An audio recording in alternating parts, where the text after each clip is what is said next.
Okay guys, today I'm here at my neighbor's barn, which holds a little gem inside, and you'll get a little sneak peek right here. And I'm checking this out with my friend here. So stick with me to see what I'm talking about, because you're gonna like it.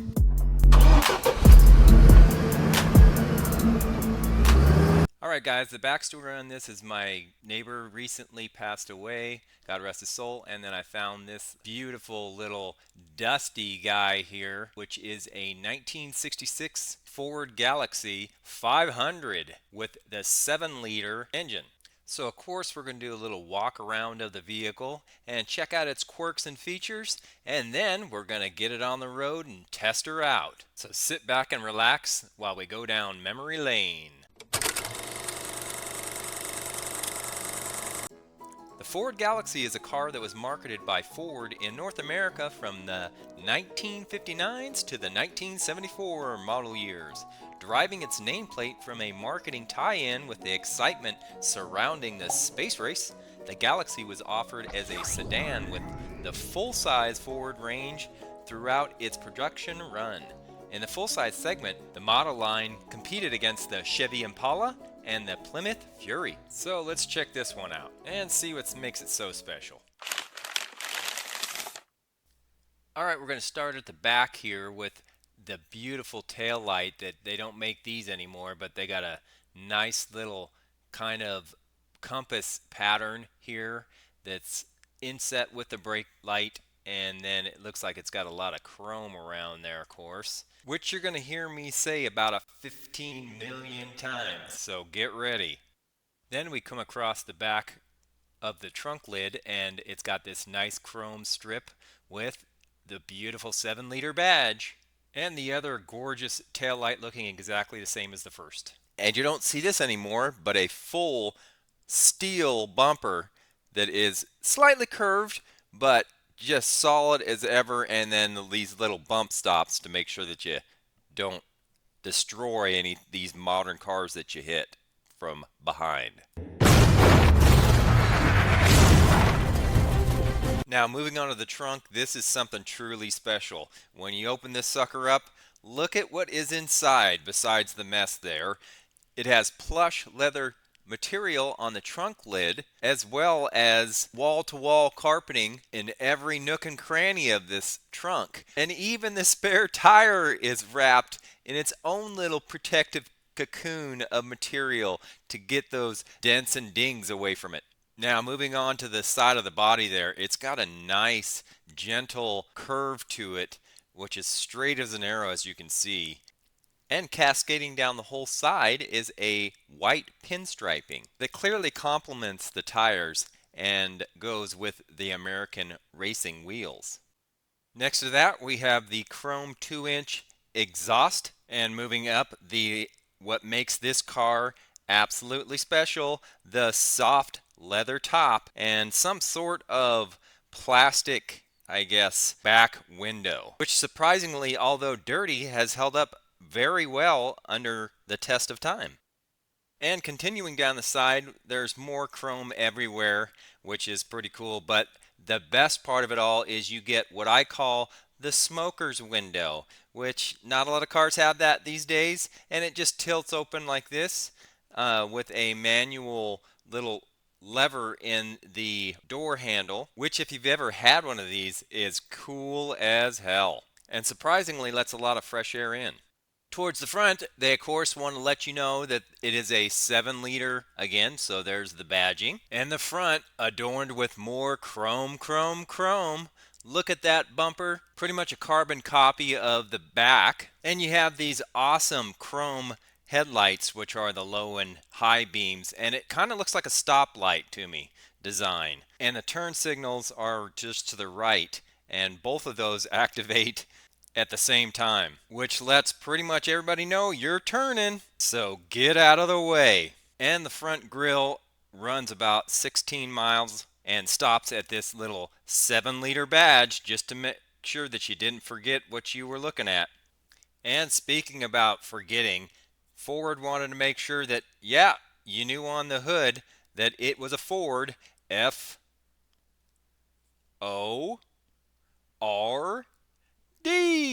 And of course, there's chrome on the bottom part because there's just not enough, Ford said. And last but not least, let's not forget that rhinoceros chrome horn that goes all the way across the hood just to add that extra little bit of style. Well, if you haven't figured out what the engine size is by now, you obviously weren't paying attention.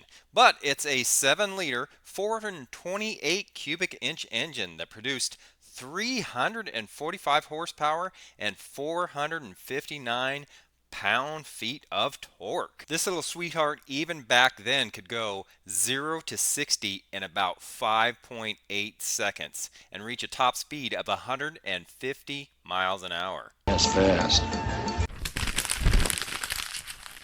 Alright, you thought the trunk had some carpeting in it? Well, get a load of the inside of this. The door has this nice plush carpeting that feels good on the old fingers there. And then as you move down, it's got just kind of a mediocre carpeting on there. And then a nice little light, obviously, that you can open up and see your feet if you want to. Of course, that's chrome. And then more chrome accents on the door. And then you got the old manual roll up and down windows. And of course there's two of them, I told you, because one is for the regular window and the other is for that little smoker's window. And no flimsy door openers here. This thing is solid and you have to push it down to open it. And look at these front seats. You got the chrome on the side here, of course, and then the actual seat is like a dang couch with all that plush fabric once again. And don't think just because this car is made in the 1960s that it doesn't have a automatic seat control, because it does, which enables you to go back and forth and up and down. The only bad thing is you only have one point of restraint, which is this lap belt that you go ahead and clip it in and you take your chances. Because unfortunately that's what you got in the 60s for safety.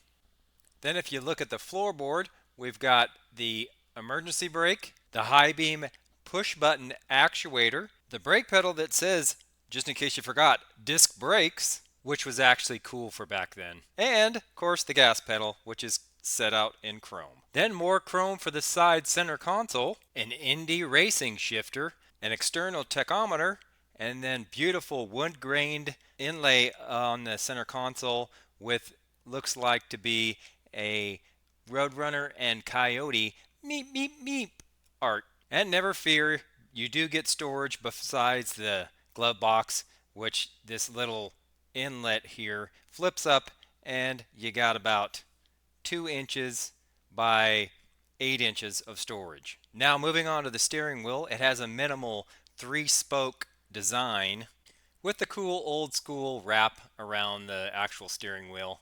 And then to honk the horn, how do you do that, you say? Well, those little buttons on the side here that are inlet, you just press that on either side and meep meep, that's how you get your horn. And of course the whole thing is once again steel and chrome. The miles per hour gauge is of course all analog readings, and as well as the fuel gauge is the same thing, just real nice and simple. And then you move on to the miles that you've went, and that is of course just dial 2. And no push button crap here. This is just a key only.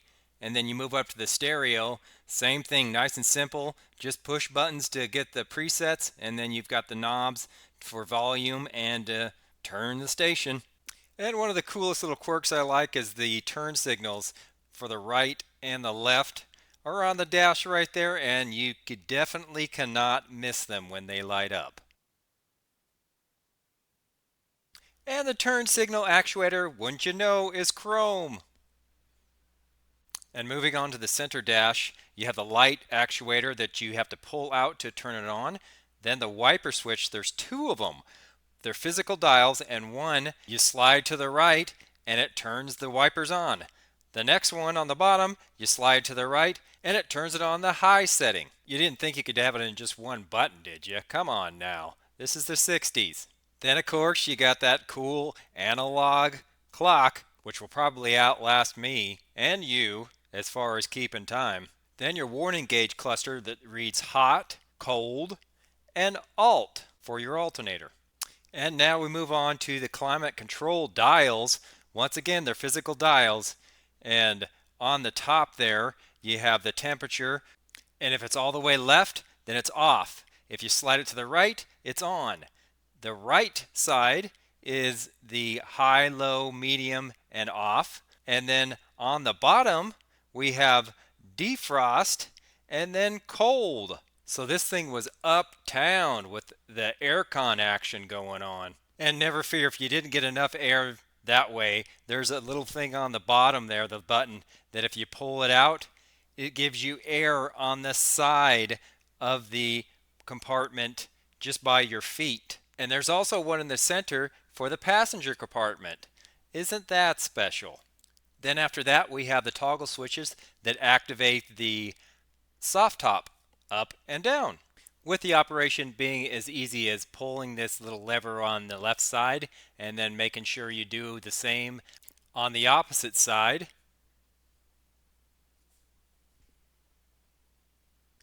The clamps unclamp right there. Then you just activate the toggle switch up and you'll see what happens with the rest.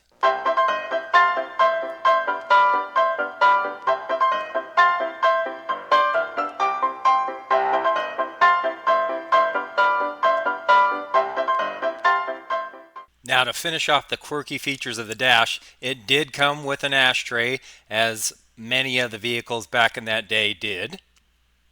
But the glove box holds the best of the secret little quirky features. And of course, it shows the 7-liter badge if you didn't know what that was by now. And as soon as you open it up, oh, there it is. There's your emergency flasher switch.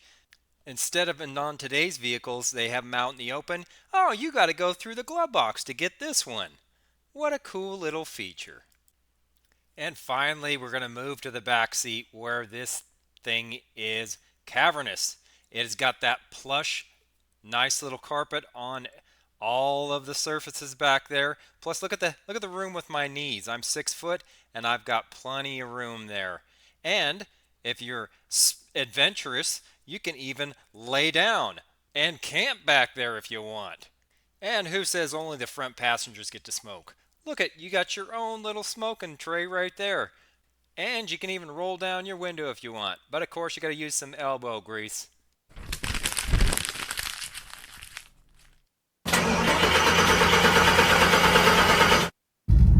All right, we're going to get this thing on the road and see how this thing drives. So let's go. All right, initial impressions are we're going 2 miles an hour and it's driving nice. Driving real nice. Besides the potholes that's on the road. Besides the potholes. But yeah, I mean, this thing soaks up those potholes like nobody's business. So we're getting out on the road right now. That was gravel road. She's a little on the noisier side, but that's to be expected because she's got a big motor in there. Yeah, 428, 7-liter. And you might hear some gravel kind of going in and out of there, but boy, she is a nice, sweet piece of machinery. Woo! And you can tell I'm sweating like a hog because it's hot as crap. Yeah, I don't know if we have AC, and I don't even think that we have AC. Yeah, I don't know if we do either. But the brakes, surprisingly, are really nice. And obviously, I think they've changed these out, but I'm not too certain. But as you can tell, when I get on it, kinda. I mean, man, is she good? She's got some power into there. It's not my vehicle, so I don't want to totally step on it and burn anything, burn the tires out. But yeah, she sounds gorgeous. It's kind of like the steering. It's kind of like when you're in the old school buses and you're like, oh, I'm taking the kids and we're rocking around. Yeah, it's kind of like that. The steering is got a little bit of play in it, so you gotta move it a little bit to have it go. But as far as that goes, it feels like the ride quality. It feels like you're riding on butter. I mean, it's so smooth. pick up and go. Ooh. Yeah, we're going. We're moving. I mean, this thing moves. I hate to roll up the windows, but like I'll roll up this one. It sounds fairly quiet in here. I mean, not too bad. It's a little loud, but Yeah. that's to be expected. So, you know, I mean, it's a 66. You're not gonna have everything airtight. So let's roll these things down because they are hot as all junk. Woo! Okay, and now we're up to speed. I'm going, if you show that here, I'm going just about 55 miles an hour. If the speedometer's right. Yeah, and it feels kind of like we're going about 90. I mean, you can definitely feel how fast you're going. But really, like I said, even again, it's got such a nice smooth ride on it. Oh, I love it. I've figured out the shifter and how you do that. I'm kind of a weirdo, and I was like, oh, I don't know how to shift. Well, when you put it in shift, it's park is right up on the top there. Then you have reverse, then neutral, and then drive. Initially, it didn't have that on there, so I was like, oh, I don't know how you're supposed to put this in drive. Well, I figured it out. But that's the drive. It's like you're driving a grandma car until you hit your foot on the gas, and then you're flying. So, and then of course, it's because we've been out in town driving around, and you get about 1 million stares. It's awesome. So that's the driving experience in a nutshell.